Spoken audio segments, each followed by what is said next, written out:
Hello, welcome back to the channel. I'm gonna go over the books I read in April.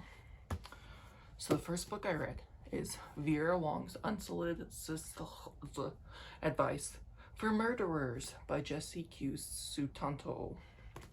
This book is about a little old lady named Vera who is her husband's dog.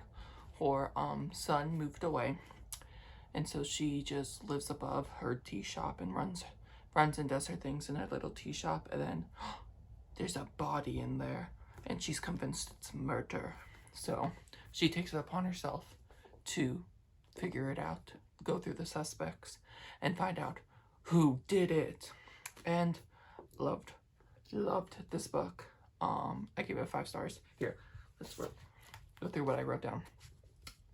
I'm so obsessed with Vera. Her story is so compelling and funny. Her outlook on life and the death in her tea shop is so interesting and fun. My main takeaways are I love Vera so much. Like, I need an old Chinese lady to come in and fix my life badly. I said loved the found family themes. The mystery was the weakest part. Like the whole finding out like the person who died and why they died and who's responsible. That was pretty and I also guessed the killer immediately because I don't know, I just have a sixth sense. And I said so cozy and warm. It's just very cozy mystery vibes. And yeah, it was really fun. And the song I picked to go along with it is Masterpiece by Summer C. So yeah, 5 out of 5. Loved this book. Obsessed. The next book I read is Jack's Run by Roland Smith, which is the sequel to Zach's Sly, whatever, which is the story of a kid named Jack, who goes into a witness protection program because his dad gets mixed up with some shady figures, and so his mom and sister have to completely move away, change their appearance, change their names and everything, and start over. And so the first book was about him moving to the new town with his mom and sister, and the mom and sister adjusting really well and really easy and fast, and him having a bit more of a struggle to try to figure everything out and trying not to give away that he's not Zach, he's actually Jack, and blah blah blah. And it was really it was the themes of identity and shit was very it wasn't kiddie. It wasn't kiddie shit. It was pretty good. I don't know, I just really enjoyed it. I thought it was a good kids book that didn't treat the reader like they were stupid and couldn't understand or whatever. Whereas in this book, it takes place after the events of the first one, and this one gets stupid as fuck. It basically turns into a spy adventure with previous characters and stuff being ex-Navy and secret Russian spies and stuff, and they have to rescue whoever, and it was really fucking stupid. I did not like this book at all. I was really looking forward to it, and it low-key ruins the first. No, it doesn't. I don't care. The first book is in its own category because this one got so stupid. Here, my thoughts. Completely goofy and unrealistic. Doesn't have any of the charm from the first. Because the first one was just so charming and realistic and down to earth and grounded, and this one just completely runs off.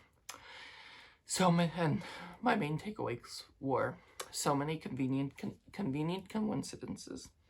Makes a realistic story into a spy story. Dumb as fuck at Joanne. Yeah.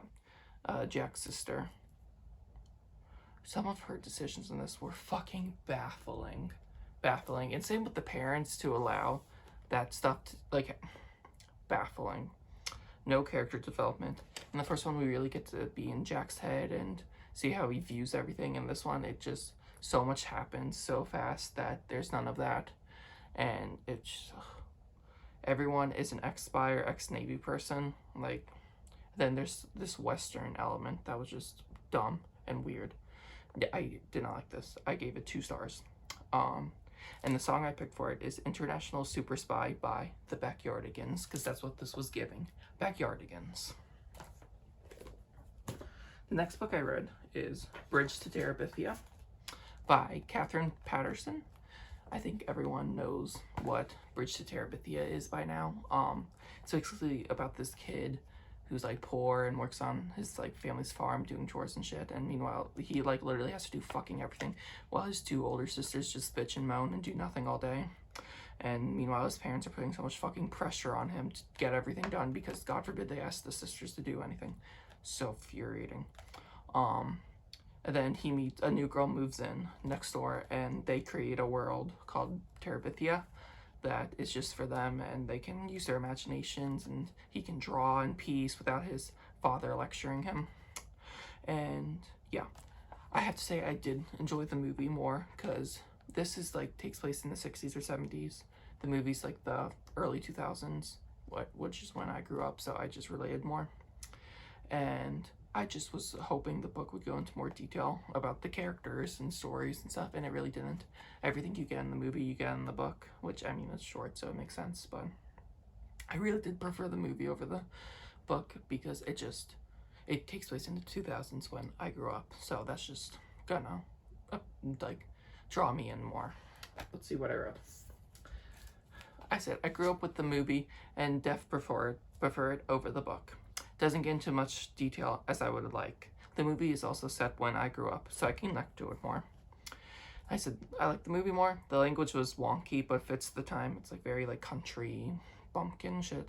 I said felt too fast, needed more like detail and time to breathe. One of the best book to movie adaptations, and I said the movie is more effective at getting the points across that they want to get across. And the song I picked is Where Do We Go Now by Lil Nas X. And I gave this 4 out of 5. It was really good. I think it's a solid kids book. I think it's bullshit that they're trying to take this out of schools and shit. Bullshit. The next book I read is The Angel Maker by Alex North, author of The Whisper Man, which I think is why I got this book, because I genuinely did not remember purchasing this book or that I even owned this book.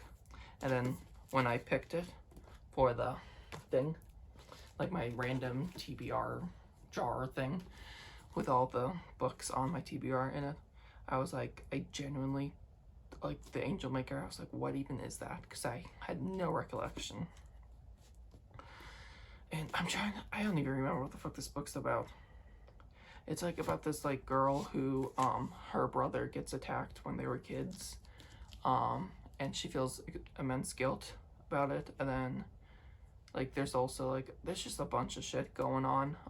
There's like this killer who is making little angels or whatever and bringing them to heaven, so he kills kids or whatever. Then there's this person who can see the future for some reason, and like he reads a book and can see the future, and so can the killer or something. I don't know. It just had a lot to do with like faith, with religion, with all that shit, and I didn't feel like it had anything to say or brought anything new to the conversation. It was very shallow, very meh, like 2.5 out of 5. It's like wasn't a horrible read, but I just immediately left my mind. Let's see what I said. I said the definition of a nothing burger. I felt so indifferent to every part of this book. The characters equaled. Nothing / bland. The plot equaled. Not horrible, but didn't care. Found it very hard to pay attention. No interesting nuance to religion and fate. Shallow! ! And yeah. Definitely skip it. Very shallow, very boring, very weird, and the whole thing with like someone knowing the future and knowing everything, and it's like this guy has like a plan who like sets everything in motion, and it's like, okay, so if you know, like I never worried about anything because the person who like knew the future wasn't bad, so like why would he let this stuff happen if it wasn't good? I don't know. It's just no stakes at all. And the song I picked for it was Ritual by Waterparks.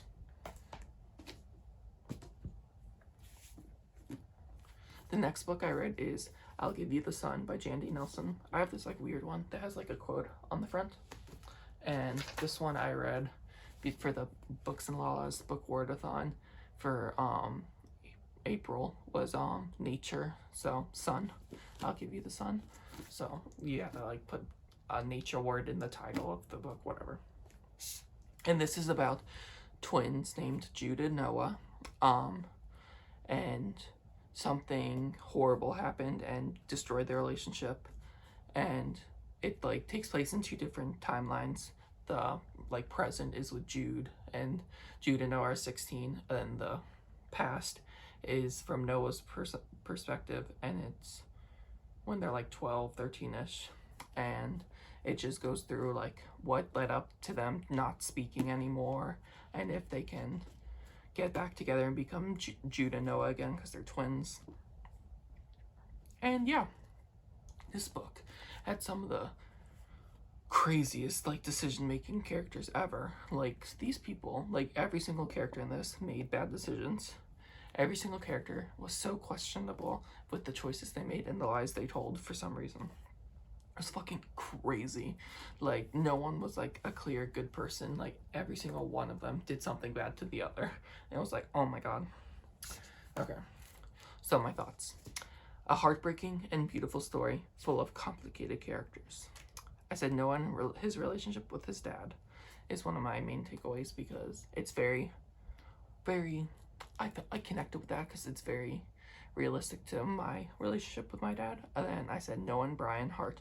They were adorable. I loved them. Jude and Oscar kind of icked me out, which is, I give this book a 4.5, and that 0.5, sorry, is because of Jude and Oscar. And if you read the book, you know, and that just, it icked me out. I'm sorry. It's weird. Sorry. It's so much easier to tell the truth. This is like book on just tell the fucking truth. It's truly so much easier to just tell the truth. Like I could never lie this much. I would just tell the truth. It's just, oh my god, crazy.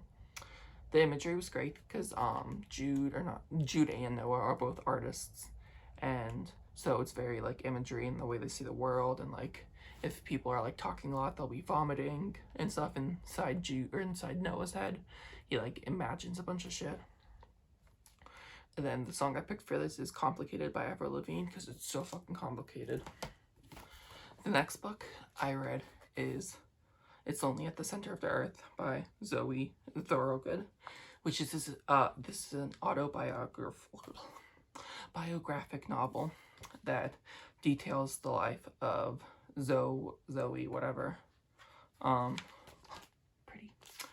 for like 6 months during COVID, and just her dealing with depression, anxiety, her thoughts, her guilt, her everything she's going through. And I loved it. I said, as an emo, self-absorbed, pretentious, misunderstood, lonely, depressed loser, this book really worked for me. And if you go to Goodreads, one of the top reviews is someone calling Zoe a emo, self-absorbed, pretentious, whatever, just really mean in that, and said that it was full of self-pity and stuff. I was like, I really didn't find it self-pitying to just talk about your experience. It's not inherently pitying yourself, it's just saying what's going on. And I think people like that are like, oh, you're just trying to make us feel bad for you and blah blah blah. It's like, well, no, they're just trying to tell their experience, and this is how they are and deal, and you know, whatever. And then I said, amazing art, nonsensical yet accurate depiction of depression. And then one of my favorite quotes is, you're sad and mildly insufferable. And that's someone talking about Zoe. And I was like, I felt that. I'm sad and mildly insufferable. And then my favorite quote of it is, even on a beautiful day like this, one. Okay, let me start that quote again. Even on a beautiful day like this one, it feels impossible to imagine a future where I don't kill myself. And I just really felt that. And the song I picked for it is Scattered by Flawed Mangoes. And I give this 5 out of 5. Loved. The next book I read is Night Watching by Tracy Sierra, which was for the Literally Dead book club, the pick of April. And this book is about a mom and her 2 kids are home alone, and someone breaks into the house, and Miss Ma'am must do what she can to save her and her kids from the intruder. And I also really like this book. I said, A very frustrating and suspenseful story about a woman. I'm not gonna say the rest because there's some shit that happens in here. Very suspenseful. And yeah, that's all I want to say. This book, it like takes a turn halfway through. And you just gotta read it. I don't want to say it because it kind of threw me for a minute, but I don't know. I really liked it. It was very much like Panic-Rim-esque. With oh, it's raining. So if you can hear raining, it's raining. I guess I was wondering because the lighting was going away, and I was wondering what the fuck was happening. And it's raining. Okay. And yeah, I really enjoyed it. I thought it was really good. It reminded me a lot of this amazing show, but I don't want to say the show because it kind of gives away some of the stuff that's going to happen in the book. If you've seen said show. And so, yeah, I'm just not going to say anything. I gave this 4 out of 5. I really liked it. And the song I picked for it is Eye of the Night by Conan Gray, which is off his new album, Found Heaven, streaming on all platforms.